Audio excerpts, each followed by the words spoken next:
Hello everyone, this is Crypto BitLaw back with another blockchain legal news update where we cover the most important developments in the digital asset space as it pertains to the law, policy, and regulations. So, as we can see, here are our most important topics and developments for the day. A crypto advocacy group warns of disastrous provision in a new U.S. bill. The Financial Action Task Force have issued rules updates. The SEC probes crypto lending services, in particular, Celcius, Gemini, and Voyager. The IRS investigates, quote, mountains of fraud in the crypto and NFT spaces. Trezor, the popular cold storage wallet maker, adopts the Swiss travel rule protocol for private crypto wallets. And the SEC pushes a decision on the ARK 21 shares Bitcoin ETF back to April 3rd. And before we dive in, as always, if you like this content, please hit the like button, subscribe to our channel, and if you want to follow us on Twitter, our handle is @CryptoBitLaw. So, with that said, let's dive right on in. First up on the docket, we could see that Cointelegraph reports that Crypto Policy Advocacy Group warns of disastrous provision in a new U.S. bill. According to Coin Center Director, the proposed bill would essentially bypass existing checks and balances on the Treasury Secretary's authority in surveilling financial institutions, including crypto firms. They say, Jerry Brito, the executive director of nonprofit crypto policy advocate group Coin Center, suggested U.S. residents call their elected officials over possible privacy and due process concerns in a new bill proposed by House leaders. According to a Wednesday Twitter thread from Brito, the America Competes Act, recently released by House members, contains a provision that he said would be disastrous for crypto users from both a privacy and a due process standpoint. According to the Coin Center director, a section of the bill on the, quote, prohibitions or conditions on certain transmittals of funds proposed by Representative Jim Himes would give the U.S. Secretary of the Treasury, quote, unchecked and unilateral power to ban exchanges and other financial institutions from engaging in cryptocurrency transactions. Under the proposed framework, the Treasury Secretary would be able to employ the Bank Secrecy Act to require certain financial institutions to report information around transactions potentially connected to money laundering, as well as prohibit them from serving account holders with alleged ties to illicit funds. The provision, according to Brito, would essentially bypass the existing checks and balances on the Treasury Secretary's authority in this area. Quote, first, the law requires that the Treasury Secretary engage in a public rulemaking before instituting a prohibition, said Brito. Second, the Secretary can impose a surveillance special measure through a simple order, but its duration is limited to 120 days and must be accompanied by a public rulemaking. While not full due process, these limitations at least alert the public and gives the public some opportunity to comment on a special measure's merit or constitutionality. Here we could see a screenshot of the Jerry Brito tweet, and then also, as we can see here is a copy of the thread. We are going to list this thread where he tweeted this development in the description below. So if you want to check it out, it's a really interesting read, and there's some interesting comments going around on crypto Twitter about it, but we're going to link this down below for you if you actually want to check it out. Continuing on, they say, the America Competes Act cited cryptocurrencies being used for payments in ransomware attacks on U.S.-based companies. Removing restrictions from the Treasury Department's Special Measures Authority could have significant implications for individuals and companies operating in the crypto space, according to Brito and Coin Center Research Director Peter van Valkenburg. Quote, the law would hand the Treasury Secretary unchecked discretion to forbid financial institutions, including cryptocurrency exchanges, from offering their customers access to cryptocurrency networks. The Secretary may not use this discretion immediately, but it is not power the department should have. Brito's call to have followers contact their representatives over potential privacy concerns may have some merit given the current Treasury Secretary Janet Yellen's views on the space. During her confirmation hearing in January 2021, Yellen said crypto represents a, quote, particular concern for the U.S. Treasury, associating many token projects with, quote, illicit financing and money laundering.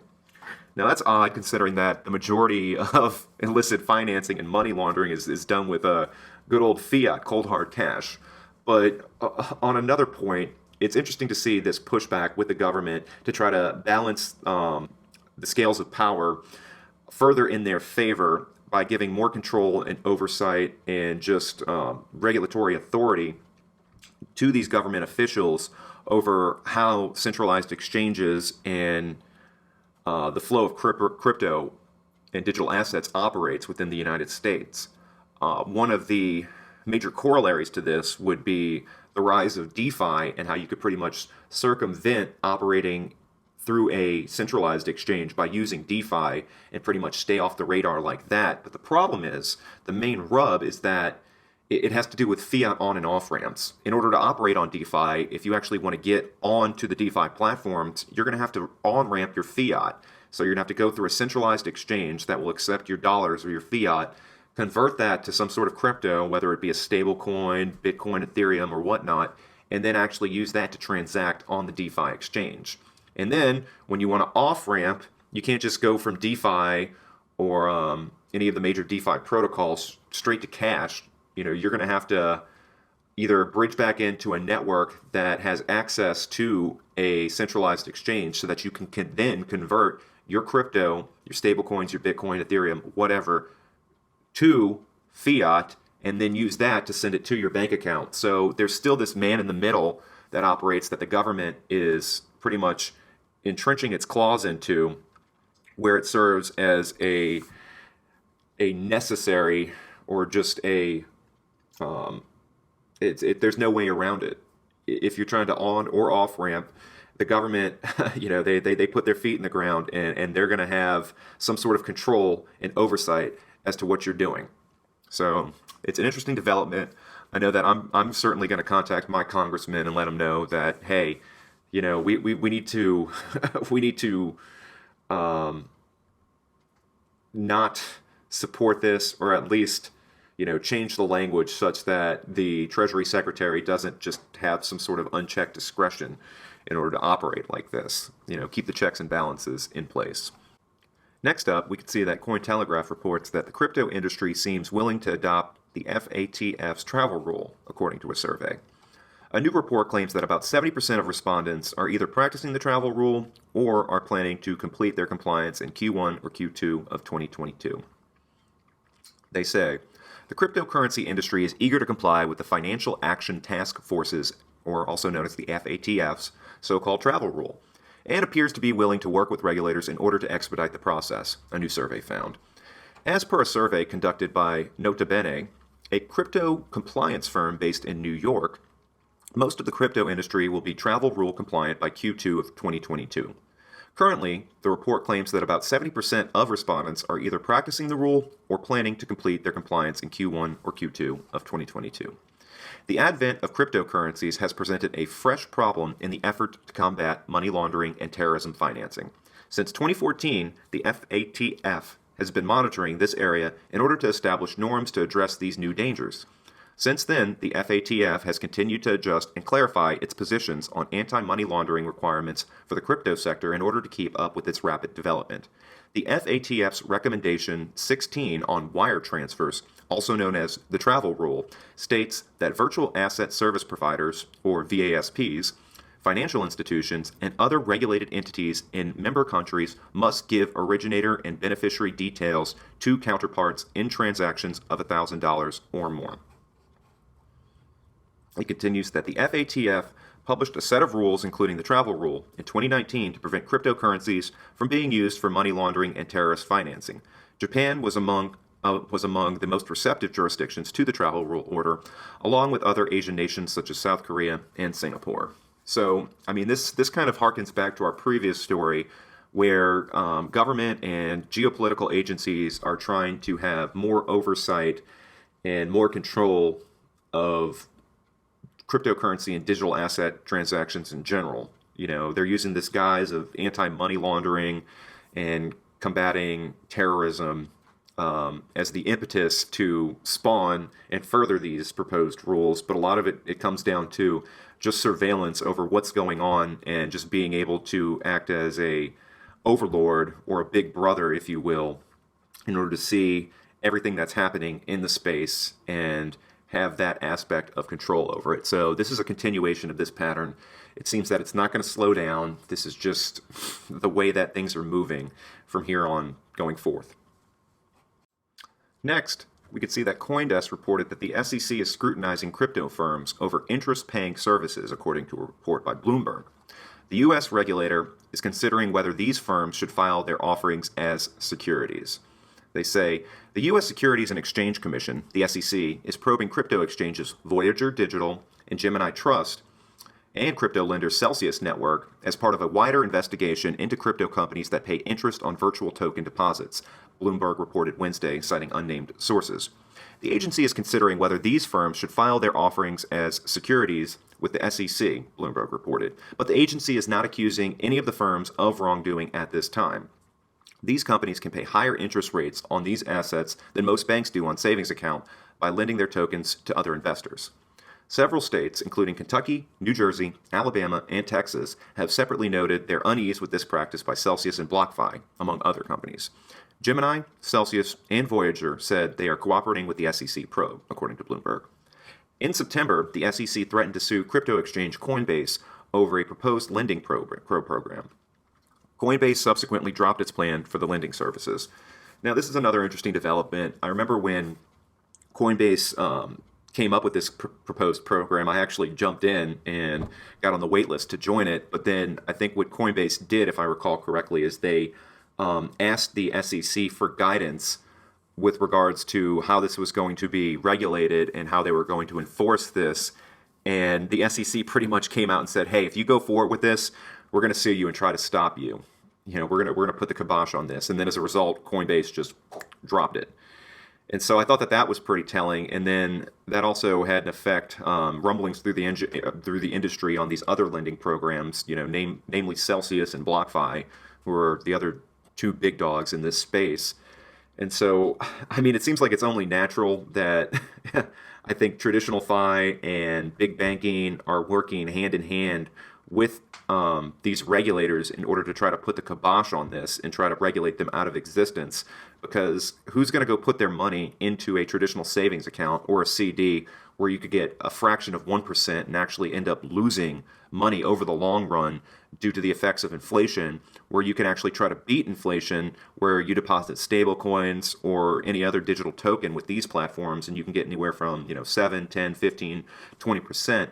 Not to mention DeFi, where the actual yields are astounding, hundreds of percent, depending on what you're getting into. And so I think that was a pretty interesting development. I mean, there's just going to be a continuation of this. I think that the SEC is eventually going to try to regulate these things as securities, and there's going to be, I don't know, I know that if you take a look at what Celcius does and these other companies do, they do what's known as rehypothecation, where they'll take the assets that you deposit into them to try to get the yield. So let's say you deposit a stable coin with Celcius or Gemini Trust, and they'll give you 10% interest on that. What they'll do is they'll rehypothecate those assets. They'll then take those stable coins and they'll try to do something like yield farming with it. I know that Celcius, they were rehypothecating certain assets that were in their custody and their control that users had lent to them in order to try to get that yield, and then they would rehypothecate it. They would take those and then they would try to put those into high interest yield farming projects where they could get an even higher rate of interest and then pocket the difference between what they were giving back to the end user and what they were making using those assets to yield farm. But what happened is one of these DeFi yield farming projects that Celcius was involved in ended up getting hacked. And so Celcius was out, tens of millions of dollars. And then they had to rush and issue a statement that said, oh, none of our users' funds are compromised. We're going to make sure everybody's made whole. And my concern, the reason that I personally haven't really used these platforms yet, it's that old adage, if it seems too good to be true, more likely than not it is. If I could just deposit stable coins with these places and get 10%, that seems like it's almost too good to be true. The big issue for me has been some sort of bank run style black swan event that would happen with these places. Either, a black swan event takes the whole market, or there's some sort of problem with how they rehypothecated it and they end up getting rugged or wrecked.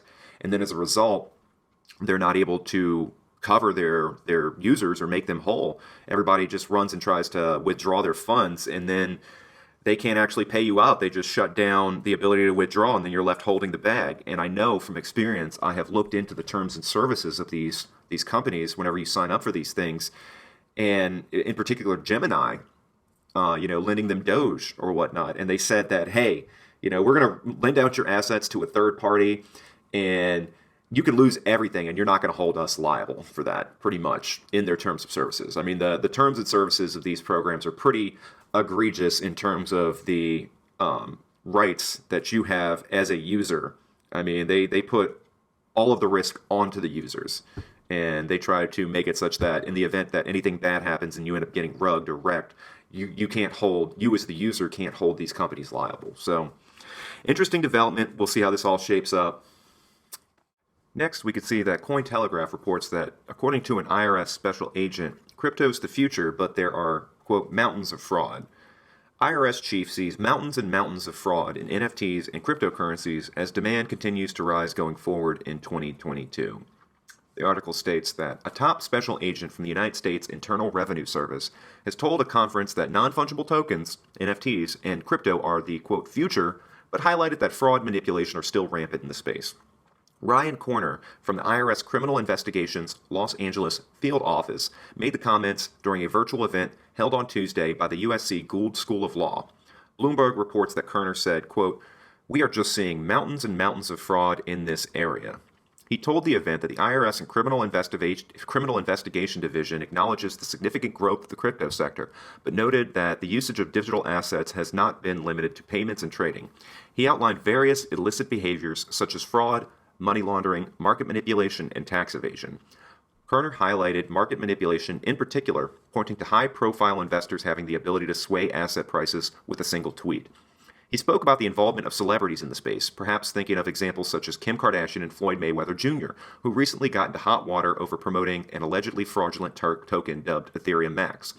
Corner said, quote, "We're not necessarily out there looking for celebrities, but when they make a blatant or open comment that says, 'Hey, IRS, you should probably come look at me,' that's what we're going to do." During the event, Corner stated that the reason why the division was actively training and educating its agents on crypto and NFT regulation was because, quote, "this space is the future and wasn't going anywhere."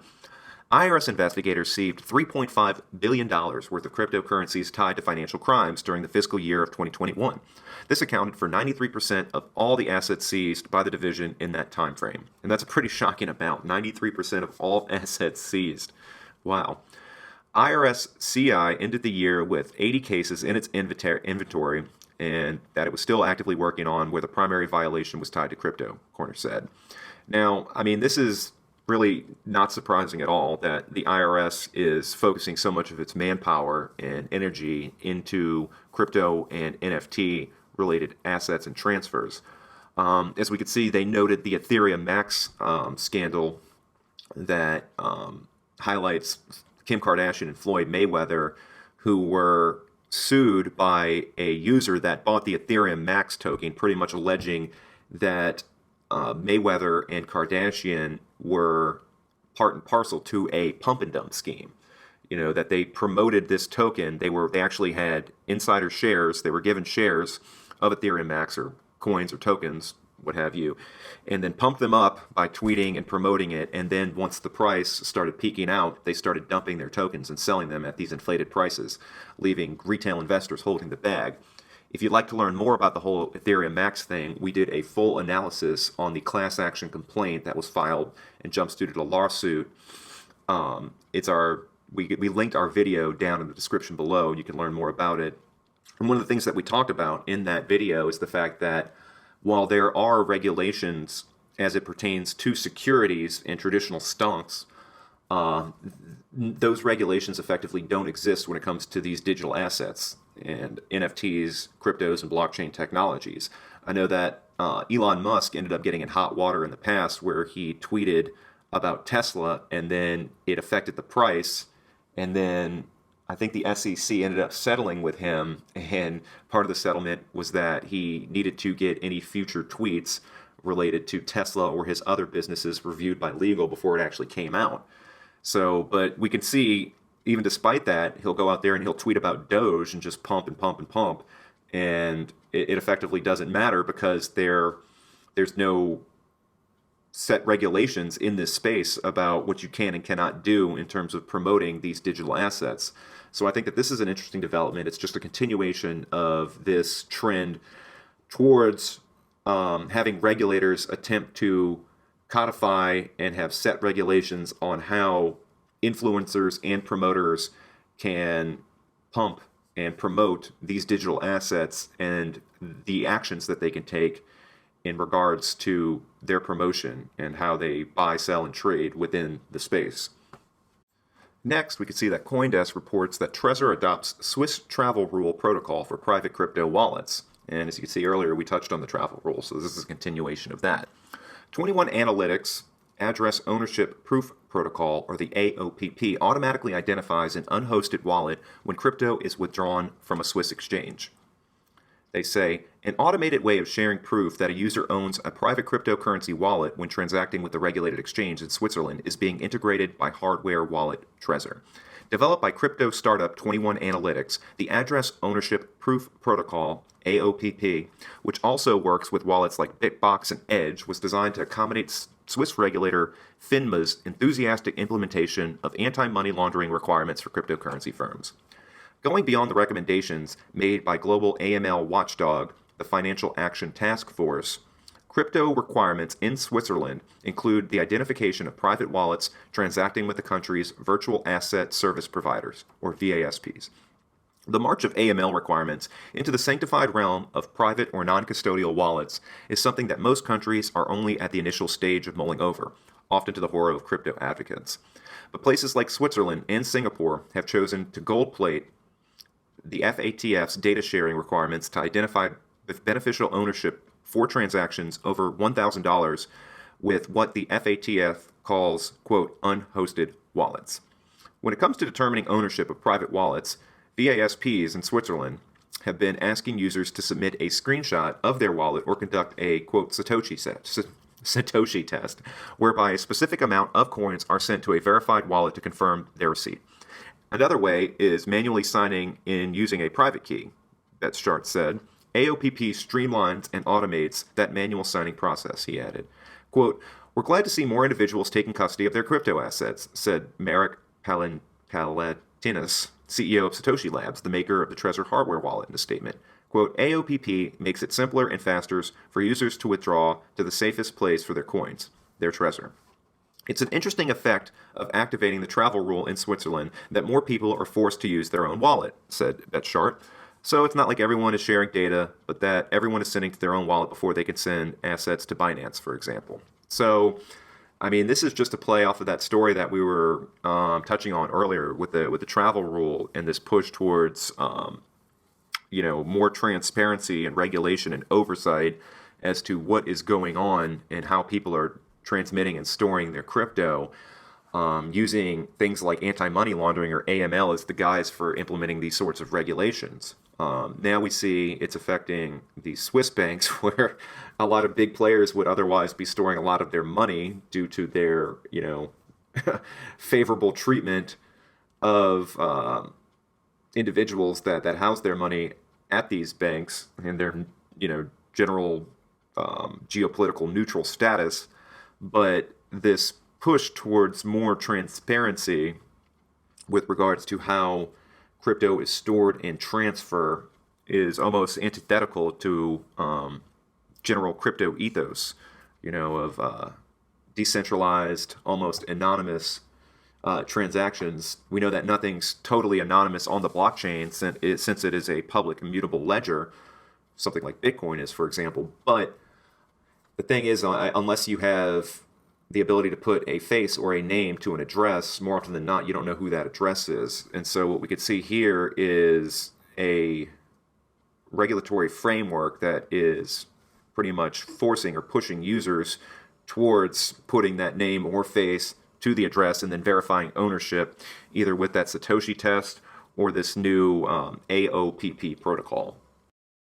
Finally, we can see that Cointelegraph reports that the SEC pushes decision on ARK's 21 shares Bitcoin ETF to April 3rd. The regulatory body said it was, quote, appropriate to designate a longer period to approve or disapprove the proposed Bitcoin ETF. They say the U.S. Securities and Exchange Commission has extended its window to approve the ARK 21 shares Bitcoin Exchange Traded Fund, or ETF, originally proposed in July of 2021. The exchange originally filed the paperwork to apply for the ARK 21 shares Bitcoin ETF in July of 2021, with the SEC able to delay its decision and open the offering to the public comment for up to 180 days, with the option for a final 60-day extension starting on February 2nd. After April 3rd, the SEC should not be able to extend the deliberation window further and will approve or disapprove the crypto ETF. U.S. regulators have yet to approve ETFs with direct exposure to cryptocurrencies like Bitcoin, but gave the green light to investment vehicles linked to Bitcoin derivatives for the first time in October of 2021. At the time of publication, shares of Bitcoin futures-linked funds from Valkyrie and ProShares are currently listed on NASDAQ, with VanEck Bitcoin Strategy ETF trading on the Chicago Board Options Exchange. Now, this is just another, link in the chain of all of these different entities trying and failing to this point to get approval from the SEC for a spot Bitcoin ETF.